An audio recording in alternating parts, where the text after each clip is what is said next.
Shalom, kembali berjumpa dalam program Bible Study Online CK7, di mana hari ini kita akan melanjutkan pembelajaran kita, saudara, dari kitab Nabi Hosea pasal yang ketiga. Perlu saya ingatkan bahwa kitab Hosea ini berbicara tentang hubungan antara anak-anak Tuhan. Kalau di Perjanjian Lama itu anak-anak Yakub, yaitu orang Israel, hubungannya dengan Tuhan itu ibarat seperti suami dan istri. Suami itu Tuhan, istri itu Israel.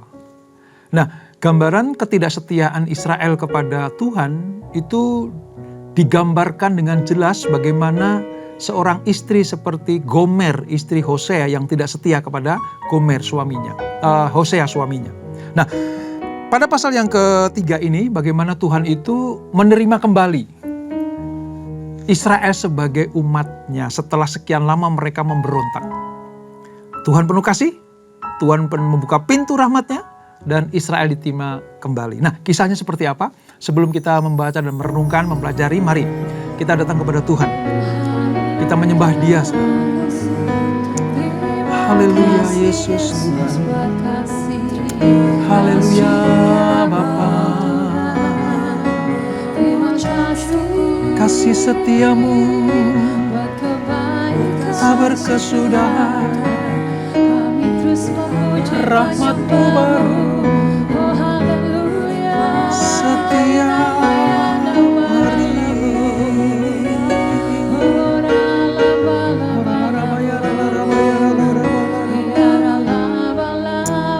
Terima kasih Yesus.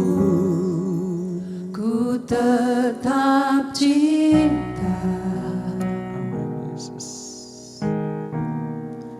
ku tetap cinta, walau badai datang menerpa, ku tetap cinta.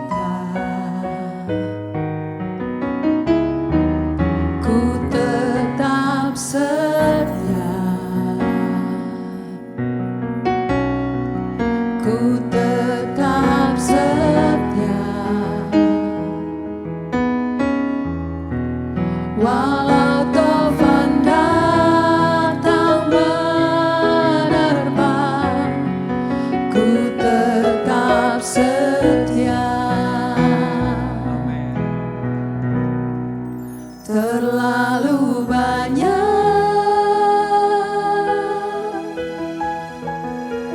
yang Tuhan telah beri, takkan mungkin ku balas dari apa yang ku miliki. Ku persembahkan seluruh hidupku, dan ku tetap cinta, biar ku tetap setia untuk selama-lamanya. Ku tetap cinta, ku tetap cinta, walau badai datang menerpa, ku tetap cinta, ku tetap setia, ku tetap setia, walau taufan datang menerpa, ku tetap setia. Terlalu banyak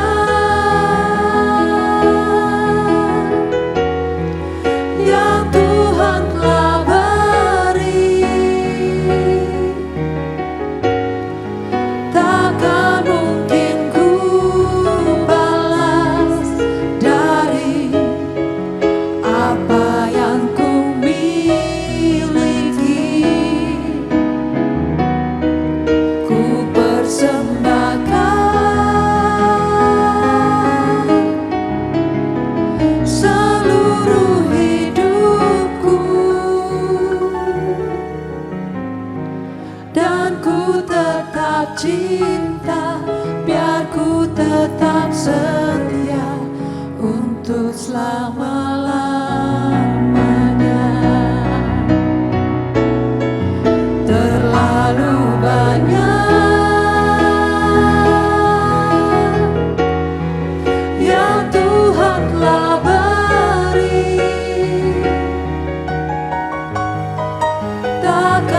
dan ku tetap cinta, biar ku tetap setia untuk selama-lamanya.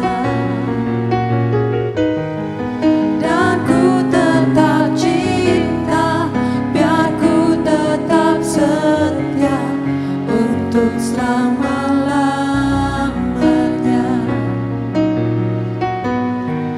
Dan ku tetap cinta, biar ku tetap setia untuk selama-lamanya.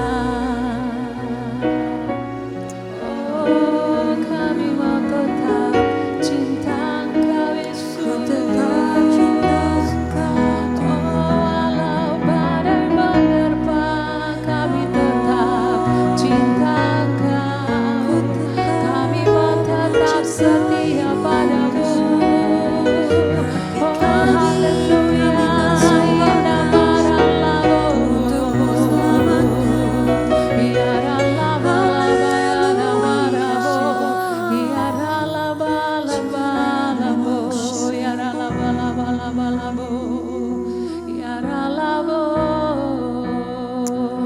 Terima kasih. Aku ada hari ini karena Tuhan baik dan teramat baik bagiku. Semua yang ku alami bersamamu ku lewati, indahnya kasih Tuhan seperti pelangi. Sehabis hujan, aku ada hari ini karena Tuhan baik dan teramat baik bagiku. Semua yang ku alami bersamamu ku lewati, indahnya kasih Tuhan seperti pelangi. Sehabis hujan, aku ada hari ini karena Tuhan baik dan teramat baik bagiku. Semua yang ku alami bersamamu ku lewati, indahnya kasih Tuhan seperti pelangi. Indahnya kasih Tuhan seperti pelangi. Indahnya kasih Tuhan seperti pelangi. Sehabis hujan. Amin. Ini nyanyian iman kami ya Tuhan, bahwa di tengah berbagai macam persoalan, di tengah kami menghadapi ujian dan pencobaan, sebab bersama dengan Tuhan maka kami cakap menanggung segala sesuatu. Kasih Tuhan luar biasa, kasih Tuhan setia, kasih Tuhan selalu terbuka bagi anak-anaknya. Terima kasih Bapa. Sekarang kami akan melanjutkan pembelajaran kami. Urapi kami Tuhan, supaya kami mengerti apa yang kami baca, kami renungkan, dan dengan kesetiaan seturut dengan kehendak-Mu, kami akan lakukan firman-Mu. Dalam nama Yesus, mari yang siap belajar firman Tuhan sama-sama kita katakan amin. Kita akan membaca dari Hosea pasal yang ketiga, saudara. Perjanjian Lama, halaman sekitar 1415. Saya akan membacakan lewat terjemahan baru yang kedua. Jadi ada pembaruan sedikit, nanti kalau ada perbedaan-perbedaan kalimat atau kata, saudara bisa maklumi itu. Demikian firman Tuhan, Hosea pasal yang ketiga. Israel diperistri kembali dan akan bertobat kembali kepada Allah. Berfirmanlah Tuhan kepadaku, pergilah lagi, cintailah perempuan yang memiliki kekasih dan suka berzina, seperti Tuhan juga mencintai orang Israel. sekalipun mereka berpaling kepada ilah-ilah lain dan menyukai kue kismis sajian. Lalu aku membayar harganya sebesar 15 shikal perak, serta 1 homer dan 1 letek jelai. Kemudian aku berkata kepadanya, engkau harus tinggal lama padaku. Engkau tidak boleh melacur atau menjadi milik seorang laki-laki. Aku pun tidak akan menghampirimu. Sebab orang Israel akan lama hidup tanpa raja, tanpa pemimpin, tanpa kurban, tanpa tugu berhala, tanpa efod dan terafim. Sesudah itu orang Israel akan berbalik dan mencari Tuhan Allah mereka, serta Daud raja mereka. Dengan gentar mereka akan datang kepada Tuhan dan kepada kebaikannya pada hari-hari terakhir. Nah saudara, di dalam perjalanan ketika Hosea memperistri Gomer, berkali-kali Gomer itu menyakiti hati Hosea. Dengan cara apa? Pergi ke laki-laki lain. Kalau di Alkitab ini disebut melacur. Menjajakan diri. Tidak setia kepada Hosea yang dalam hal ini adalah suami sahnya. Tetapi berapa kali pun Gomer ini melakukan perzinahan rohani. Ya, bahkan juga perzinahan badani. Tetapi Hosea diminta untuk menebus kembali. Membayar bahkan tebusannya. Mungkin sudah menjadi milik orang lain dengan cara diikat dengan pembayaran. Tetapi Hosea diminta untuk menebusnya, membayarnya kembali. Maka dikatakan, carilah perempuan yang suka bersundal dan yang berzina itu. Ini pengertian bagaimana kasih Allah terbuka bagi mereka yang mendapatkan kasih karunia untuk berbalik dari jalan-jalan yang jahat. Nah, dalam hal ini saudara, konteks ini Hosea kini harus menggambarkan kasih Allah lagi. Ya, kasih Allah yang betul-betul dicurahkan bagi bangsa Israel dengan cara yang baru. Gimana caranya?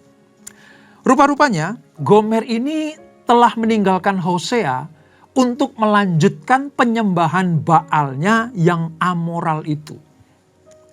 Ingat ya, dalam perzinahan ini dilambangkan sebagai Israel yang menyembah Baal atau ilah-ilah lain. Namun demikian, Hosea tidak pernah berhenti mengasihi dia. Gomer, istrinya itu. Sekalipun hatinya hancur. Jadi kehancuran hati Hosea itu mewakili kehancuran hati Allah. Seperti Hosea menangisi tabiat-tabiat Gomer yang berselingkuh. Mendapatkan laki-laki lain di luar Hosea, suami yang resmi. Demikianlah Israel berselingkuh dengan cara menyembah Baal, dewa-dewa bangsa asing. Betapa hancurnya hati Allah. Digambarkan bagaimana hancurnya hati Hosea itu. Ia harus pergi dan menyatakan kasih dan perhatiannya untuk Gomer lagi. Tadi saya katakan kan bahwa Hosea ini adalah wakil atau mewakili suasana hati Allah. Alat peraga Allah untuk menyatakan gambaran betapa Allah mengasihi bangsa pilihan ini. Inilah yang dilakukan oleh Tuhan kepada bangsa Israel. Sekalipun mereka telah meremukkan hati Tuhan. Dengan cara berpaling kepada ilah-ilah lain. Bahkan dikatakan menyukai kue kismis. Ini gambaran bagaimana Israel lebih menyukai hal-hal yang sifatnya menyukakan mulut dan perutnya. Hasratnya. Ya. Dengan cara apa? Makan kue hidangan orang-orang fasik. Yaitu berhala-berhala. Dewa-dewa. Dewi-dewi asing. Di mana seharusnya Israel hanya menyembah kepada Allah. Dalam tanda petik, suami yang sah darinya. Lalu Tuhan minta Hosea untuk membeli kembali. Beli dia lagi. Tebus. Ini ayat yang kedua. Ya.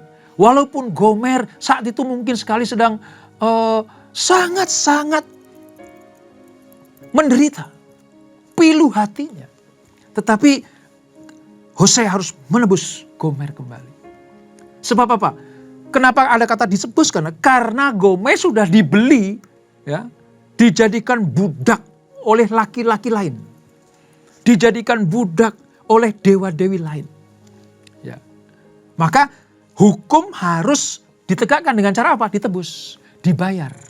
Makanya Hosea datang dan membelinya dengan harga yang mahal. Mahal, saudara. Tanggapan Hosea ini melukiskan bagaimana kasih Allah yang menebus dosa manusia. Dengan cara apa? Dengan hal yang mahal. Yang tidak bisa ditebus oleh orang lain. Yang tidak bisa dibayar oleh orang lain. Nanti di perjanjian baru itu menunjuk kepada Yesus Kristus. Kasihnya Yesus Kristus. Itu wujud dari kasih Allah. Yohanes 3:30 katakan, karena begitu besar kasih Allah akan dunia ini. Sehingga diberikan anak yang tunggal. Supaya barang siapa yang percaya kepadanya tidak binasa. Melainkan beroleh hidup yang kekal. Artinya hanya dengan dibayar lunas. Maka hak kepemilikan itu kembali kepada Hosea. Kembali kepada Allah Israel. Ini yang membebaskan. Ini yang menebus. Ini yang menyelamatkan. Orang-orang sudah dibayar oleh kuasa kegelapan. Menjadi milik iblis. Menjadi milik Baal. Maka Hosea lewat cara hukum dengan cara membeli, membayar. Ya. Ini menebus Gomer supaya menjadi istrinya kembali. Nah, ini gambaran bagaimana kasih Allah itu, saudara. Berkali-kali Israel menyakiti hati Tuhan. Berkali-kali Israel membelakangi Tuhan. Berontak. Bersungut-sungut. Ya. Bahkan yang membuat Tuhan sangat pilu hati, remuk hati adalah Israel menyembah ilah lain. Padahal Tuhanlah yang menyelamatkan mereka dari Mesir. Tuhanlah yang membawa mereka keluar dari perbudakan itu. Tetapi mereka dengan sengaja menyakiti hati Tuhan. Diperbudak. Kalau keluar dari Mesir itu lepas dari perbudakan Fir'aun. Tetapi Israel dengan menyembah Baal-Baal, dewa-dewa lain, maka mereka diperbudak lagi. Jadi memang Israel itu senang diperbudak. Tetapi kasih Allah tidak pernah berhenti untuk mengasihi bangsa pilihan ini. Tangannya terbuka kepada apa? Pertobatan mereka. Setelah lama Israel itu di luar jangkauan kasih Allah karena dimiliki oleh laki-laki lain. Ya. Allah mempersiapkan anugerah keselamatannya buat mereka. Penebusannya buat mereka. Ini ibarat Hosea menebus kembali Gomer. Nah, mari kita lihat ayat yang kelima dikatakan seperti ini. Sesudah itu orang Israel akan berbalik dan mencari Tuhan. Dia akan berbalik. Setelah sekian lama tanpa raja atau pemimpin dan tanpa korban. Artinya tidak ada lagi ibadah-ibadah yang menyukakan hati Tuhan. Karena Israel kan beribadah kepada Baal-Baal. Israel beribadah kepada dewa-dewa asing. Israel beribadah kepada dewa-dewi orang kafir. Nanti suatu saat ketika dibayar lunas oleh Tuhan sendiri, maka Israel akan kembali kepada Allah. Kembali memiliki raja. Dan dikatakan apa? Keturunan Daud, yaitu menunjuk kepada Mesias. Ini sebenarnya merupakan sebuah nubuatan. Nubuatan. Bagaimana setiap sekian lama manusia itu jatuh dalam dosa. Dimiliki oleh iblis. Tergadai. Ya, maka Yesus Kristus datang ke dunia untuk membayar lunas. Itu disebut sebagai apa? Keturunan Daud. Raja keturunan Daud yang akan menebus mereka. Dan itulah Mesias. Mesias. Israel akan merendahkan hati mereka. Israel akan bertekuk lutut. Datang kepada Tuhan. Dengan apa? Sukacita. Menurut kehendak Allah. Dan mereka menyadari bahwa mereka memerlukan juru selamat. Yaitu Yesus Kristus. Memang saudara, sampai dengan saat ini masih banyak orang-orang golongan Yahudi atau orang Israel yang menolak Yesus. Yang tidak percaya kepada kemesiasan Yesus. Memang ada sebagian yang percaya, ada sebagian yang tidak. Tetapi kitab Hosea ini bukan hanya menubuatkan sebuah ketetapan Allah yang sudah terjadi sekarang ini. Bagaimana Yesus lahir, dipercaya sebagai juru selamat. Tetapi juga nanti pada menjelang akhir dunia ini, Israel mau tidak mau harus mengangkat wajah mereka, mengangkat tangan mereka, dan mereka harus mengakui Yesus Kristus adalah Tuhan dan Juru Selamat mereka. Ini luar biasa. Sekali lagi ya, saya tandaskan. Hosea itu gambaran dari Israel yang tidak taat setia pada waktu itu. Pada zaman Hosea. Dinubuatkan akan ada raja yang akan memerintah dengan cara yang adil, benar, sebagai jalan untuk menemukan kehidupan yang kekal. Dinubuatkan Mesias akan turun. Israel harus percaya, tapi sayang mereka banyak yang belum percaya. Nah, ini nanti akan terus berlanjut sampai Israel itu terpojok dan mereka mengangkat tangan mereka untuk mengakui Yesus Kristus adalah Tuhan dan Juru Selamat. Luar biasa saudara, kitab Hosea ini. Ini menggambarkan sepanjang masa Allah membuka pintu hatinya untuk kekasihnya, untuk istrinya, yaitu umatnya. Umat pilihan, saudara dan saya. Kalau pada zaman Hosea, kepada Israel. Kalau zaman sekarang ini, kepada kita. Dan nanti pada saatnya, kita dan Israel, siapapun manusia di muka bumi ini, harus mengakui Yesus adalah Tuhan.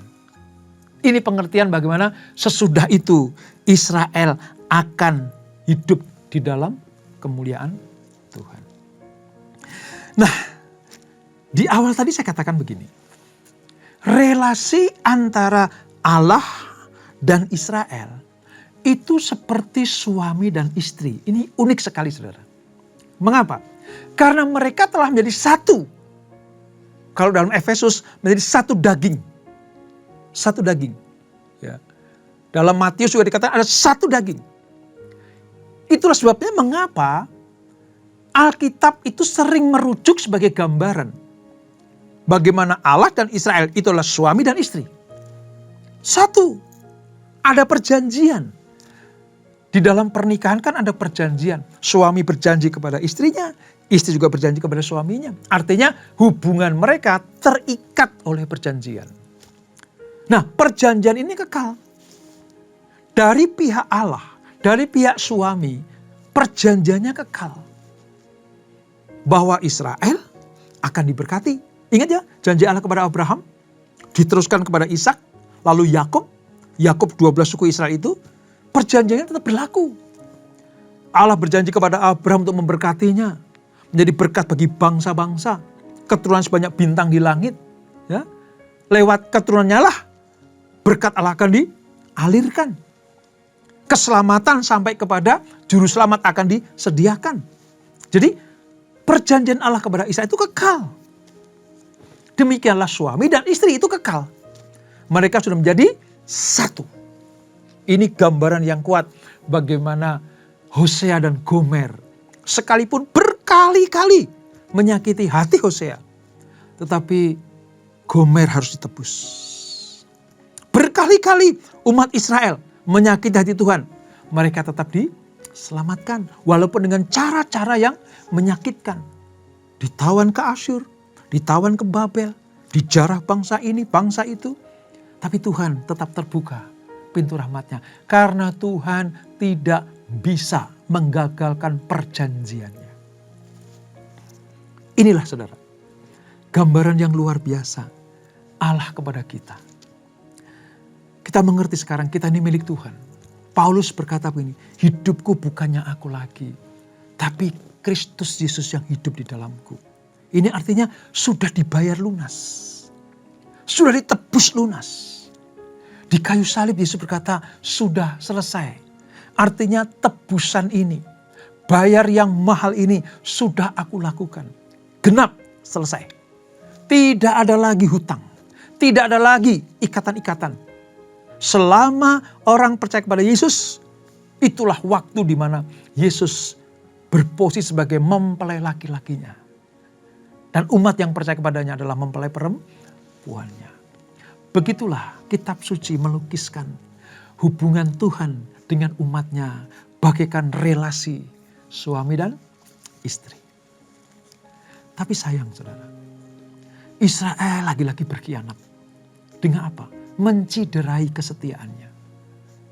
Menciderai kesetiaannya. Terus begitu, berulang. Dan ini yang membuat Tuhan itu murka kepada kekasihnya. Tapi sekaligus apa? Penuh perhatian.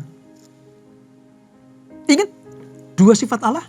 Yang pertama adalah kasih, yang kedua adalah adil. Kasihnya kepada mereka yang mau untuk mengabdi kepada Allah, menjadi milik kepunyaannya. Keadilannya apa? Menghukum yang salah. Jadi dalam hal ini, sekalipun Gomer diterima kembali, tetapi ada masa-masa di mana Gomer ini harus berdiam diri. Berdiam diri, tidak boleh melakukan apapun juga. Dikatakan, kamu tidak boleh berselingkuh lagi dengan laki-laki itu. Bahkan Hosea berkata, aku juga tidak akan menghampirimu. Ya. Sedikit ingin saya jelaskan, pada waktu itu banyak penafsir itu menafsirkan bahwa Gomer ini sudah menjadi pelacur bakti. Apa itu pelacur bakti, saudara? Pada zaman itu, saudara, pada zaman Hosea hidup ini, jenis pelacuran ini, yaitu pelacur bakti itu marak. Ini ada di tempat-tempat penyembahan Dewa Baal. Ketika orang-orang datang untuk menyembah Dewa Baal, untuk memuaskan dewanya, mereka melakukan hubungan seks. Nah, karena di situ ada pengunjung ingin memuaskan dewanya dengan hubungan seks, maka disediakanlah di tempat penyembahan itu ada pelacur-pelacur yang tujuannya apa? Merangsang kegiatan dewi mereka, dewi kesuburan dalam menurunkan hujan. Jadi Gomer menjajakan dirinya, dimiliki oleh sekian banyak orang. Hanya untuk apa? Diperalat menjadi pelacur bakti. Nah, ini punya alasan, penafsiran ini punya alasan. Kenapa? Karena Hosea harus membayar harga tebusan kepada Gomer. Untuk Gomer, kepada orang yang membelinya. Seharga apa, saudara? Senilai harganya jual seorang budak. Pada zaman itu antara 10 sampai 20 sikal perak. 10 sampai 20 sikal perak. Dikatakan tadi ya, 15 dikeluarkan. Ditambah lagi sekian. Sehingga apa? Lunas dibayar. Allah sedemikian rupa menyediakan tebusan. Nggak bisa diambil secara begitu saja. Hosea tidak bisa mengambil Gomer secara begitu saja. Karena Gomer sudah dibayar oleh Dewa Baal itu. Oleh orang-orang yang membelinya. Makanya Hosea harus membayar ganti ruginya. Saudara tahu? Yesus harus menjadi pengganti bayaran yang lunas bagi ditebusnya umat manusia dari cengkeraman iblis.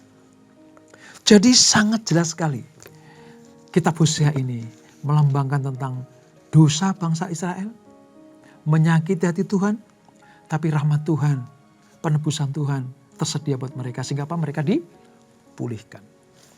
Nah, sedikit tentang Gomer harus berdiam diri. Kata Gomer harus melalui masa penyucian. Tidak boleh disentuh oleh siapapun. Termasuk Hosea sendiri. Ayat 3 nih, saudara. Ini masa pengasingan Gomer. Ini merupakan masa pembinaan kembali hubungan antara umat dengan Allah. Allah mengasingkan Israel dari semua kekasihnya. Yaitu mereka-mereka termasuk ilah-ilah itu. Supaya apa? Supaya Israel dipulihkan. Makanya kerajaan utara dibuang ke Asyur. Di negeri pembuangan itu, Israel akan kehilangan para pemimpin selama jangka waktu tertentu. Kenapa? Mereka diperbudak. Yehuda dibuang ke Babel. Masa-masa pembuangan mereka tidak punya pemimpin. Makanya Israel akan mengalami perasaan hampa.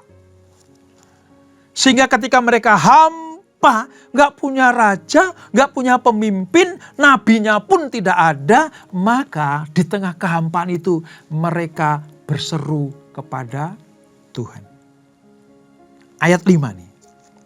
Sesudah itu orang Israel akan berbalik dan mencari Tuhan Allah mereka serta Daud raja mereka.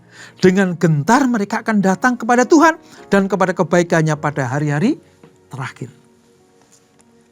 Ini sebuah gambaran yang luar biasa. Mengapa Gomer harus berdiam diri? Masa-masa penyucian. Demikianlah Israel harus dibuang ke Asyur kerajaan utara. Dibuang ke Babel kerajaan selatan. Supaya apa sih? Supaya mereka menyadari. Lihat tuh, kalau nggak punya raja. Lihat tuh, kalau hidup tempat asing. Lihat tuh, kalau nggak punya pemimpin. Lihat tuh, kalau nggak punya nabi. Di Asyur mereka teriak-teriak. Di Babilonia mereka teriak-teriak. Tuhan pulihkan, Tuhan kembalikan. Seperti mereka teriak di Mesir. Bebaskan kami dari perbudakan. Itulah kasih Tuhan. Jadi kalau Tuhan mengasingkan dalam tanda petik ya hidup kita. Disucikan, berdiam diri. Bukan berarti Allah masa bodoh. Allah justru sedang mendetoksifikasi dosa kita. Racun dalam diri kita. Supaya apa? Kita hanya berseru kepada Tuhan. Minta ampun kepada Tuhan. Minta anugerah. Minta pemulihan. Dikembalikan. Kembali kepada bangsanya. Kepada Yerusalem bagi orang Israel. Kepada Allah yang benar. Kepada suami yang sah. Maka kembalilah kemuliaan Allah dinyatakan. Pemulihan terjadi. Dan Israel kembali mendapatkan anugerah keselamatan. Ini saudara, gambaran inilah yang sangat-sangat jelas kita tangkap dalam diri Yesus Kristus. Dalam diri Yesus Kristus. Bagaimana kita mendapatkan anugerah keselamatan? Hanya lewat Yesus. Dialah yang membayar lunas kita. Lewat darahnya yang mahal. Kalau Hosea dengan 15 sikal perak. Tetapi kita ditebus oleh darah Yesus. Yang sangat mahal itu. Makanya ketika kita sudah sadar kita ditebus Tuhan. Jangan main-main lagi. Kalau ada masa-masa penyucian kita. Masa-masa padang gurun. Masa-masa di mana kita berdiam diri. Tujuan cuma satu. Supaya kita teriak sama Tuhan. Tuhan, aku ini umatmu. Tuhan, engkaulah Allahku. Dan saat itulah Tuhan berkenan kepada kita. Dan itulah Hosea pasal yang ketiga. Kita berdoa. Bapak terima kasih buat anugerah-Mu. Kami mengerti sekarang. Mengapa Hosea terus mengambil Gomer sebagai istrinya dengan cara membayar lunas. Dengan cara membeli kembali. Dibayar, ditebus. Inilah gambaran kasih Tuhan Yesus kepada kami. Kami milik Tuhan. Kami ini adalah istri Tuhan. Mempelai perempuannya Tuhan. Dengan demikian kami harus setia kepada mempelai laki-laki kami. Terima kasih Bapa, terima kasih Roh Kudus, terima kasih Tuhan Yesus atas karya-Mu yang luar biasa. Kalau masa-masa penyucian sedang ada dalam hidup kami, masa-masa padang gurun, masa-masa di mana kami harus berdiam diri, tujuannya supaya kami teringat kepada Tuhan dan teriak hanya kepada Tuhan. Sebab tidak ada raja, tidak ada pemimpin, tidak ada manusia, siapapun juga yang dapat menjadi pertolongan bagi kami. Hanya Tuhanlah yang sanggup menolong kami. Terima kasih Bapak, terima kasih untuk pelajaran yang indah ini. Berkati anak-anak-Mu, berkati kami semuanya. Sebelum kami berpisah, kami siapkan hati kami terima berkat yang daripada-Mu. Kekasih-kekasih Kristus arahkan hati-Mu pada Tuhan.